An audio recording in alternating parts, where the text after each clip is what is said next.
ও যুবক ভাই, আল্লাহ যুবক তোমারে বানাইছেন, আমিও তো তোমার মতো একটা যুবক সন্তান। ও যুবক ভাই, আমিও তো তোমার মতো একটা যুবক সন্তান।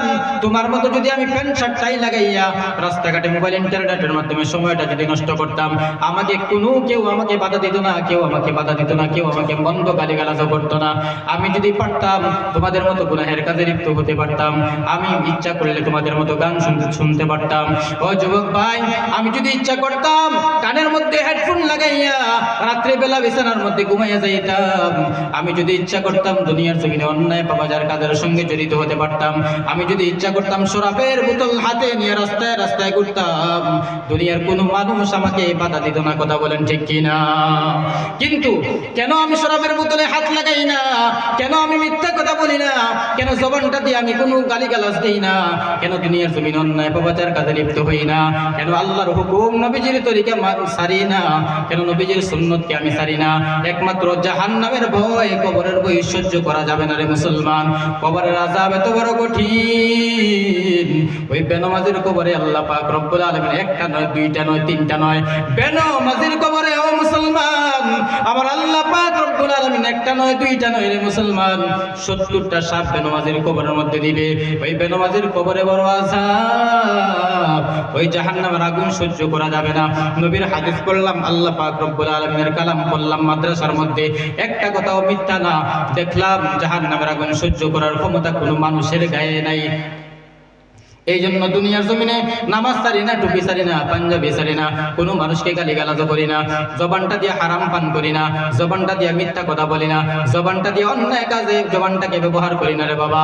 এই জন্য যতটুকু চেষ্টা করি দুনিয়ার জমিনে নেক আমল করার। ও যুবক ভাই, আল্লাহ পাক রব্বুল আলামিন তোমাকে যুবক বানাইছেন, এই জন্য যৌবনের তাড়নায় দুনিয়ার জমিনে যৌবনের গরম দেখাইয়া অন্যায় পাপাচার কাজ করিও না। যৌবনের গরম দুনিয়ার জমিনে দেখাইয়া নামাজ ছেড়ে দিও না রে বাবা। তার কারণ হলো কি জানোনি? তোমার আমার মতো কত যুবক সন্তান আজকের এই দিনে হসপিটালের সিটের মধ্যে অ্যাক্সিডেন্ট করে ভর্তি আছে না নাই? কথা বলেন, আছে না নাই? আহা, আমরা বুঝি না, এখন বুঝি না, কি ওয়াজ করবো বলেন? আল্লাহ আফসোস। এই যে কয়েকদিন আগের কথা বাবা বলতেছি, মাত্র 2 দিন আগের কথা, আমার মসজিদের মধ্যে একজন মুসল্লি আছে, যুবক। এই যুবকটা খুব সুন্দর চেহারা। এই যুবক 5 ওয়াক্ত নামাজ আদায় করে, কলেজের মধ্যে পড়ে 5 ওয়াক্ত নামাজ আদায় করে, 1 ওয়াক্ত নামাজ ছাড়ে না।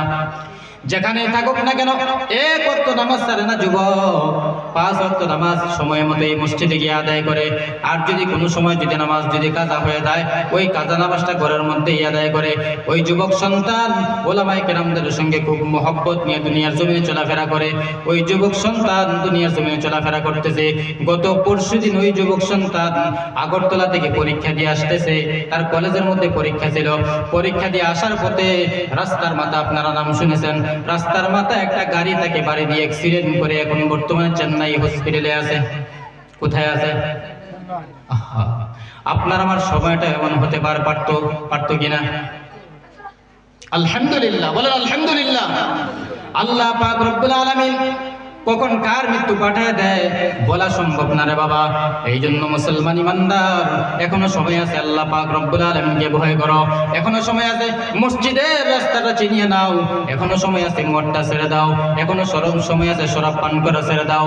এখনো সময় আছে, মেয়েদের পিছনে পিছনে ঘোরা ছেড়ে দাও। এখনো সময় আছে, সময়টাকে মা বাবার খেদমতের সঙ্গে লাগাও। এখনো সময় আছে, আল্লাহ পাক রব্বুল আলামিনের ইবাদত বন্দেগীর মধ্যে সময়টা লাগাও। যদি আল্লাহ পাক রব্বুল আলামিনের গোলাম আর নবীজির তরিকা মতো যদি আল্লাহ পাক রব্বুল আলামিনের গোলামি যদি করতে পারো, আল্লাহ বলেন, ও যুবক তোমাদের কোনো ভয় নাই, আমি আল্লাহ পাক তোমাকে সিদ্দিকে আকবরের সঙ্গী সাথী বানায়া জান্নাতের উচ্চ মাকাম দান করব। বলেন সুবহানাল্লাহ। আবার মুসলমান বাবাজিরা ভাইয়েরা, এবার আল্লাহ পাক বলেন, ইল্লা ওয়া আনতুম মুসলিমুন, ততক্ষণ পর্যন্ত মৃত্যুবরণ করবে না যতক্ষণ পর্যন্ত না পরিপূর্ণ মুসলমান না হতে পারবে। আমি বলতেছিলাম হযরতে আবু বকর সিদ্দিকের মতো মুসলমান হও, হযরত ওমর ফারুক রাদিয়াল্লাহু তাআলা আনহুর মতো মুসলমান হও, হযরত উসমান গনি রাদিয়াল্লাহু তাআলা আনহুর মতো মুসলমান হও, হযরতে আসাদুল্লাহিল গালিব হযরতে আলী রাদিয়াল্লাহু তাআলা আনহুর মতো মুসলমান হও। যদি তাদের মতো মুসলমান হতে পারো রে বাবা, তাহলে দুনিয়ার জমিনে কোনো ভয় নাই আখিরাতের ময়দানে কোনো ভয় নাই, কথা বলেন ঠিক কি না? আল্লাহ পাক রব্বুল আলামিন দুনিয়ার জমিনে থাকা অবস্থায় 10 জন সাহাবাই কেরামকে জান্নাতের সার্টিফিকেট দান করেছিলেন। কয়জন সাহাবী? 10 জন সাহাবীকে দুনিয়ার জমিনে বেঁচে থাকা অবস্থায় জান্নাতের সার্টিফিকেট দান করেছিলেন বাবা। এর মধ্যে 1 নাম্বার হলেন আবু বকর সিদ্দিক রাদিয়াল্লাহু তাআলা আনহু।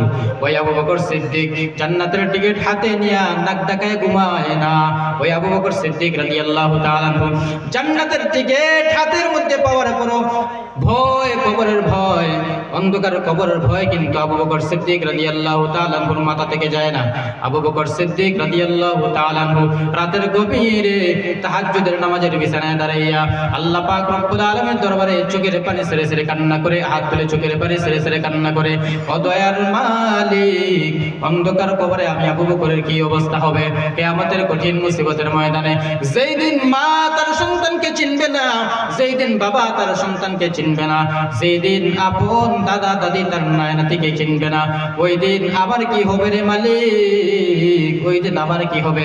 আবু বকর সিদ্দিক রাদিয়াল্লাহু তাআলা আনহু জান্নাতের টিকিট হাতে নেওয়ার পর রাত্রিবেলা বিছানায় ঘুমায় না।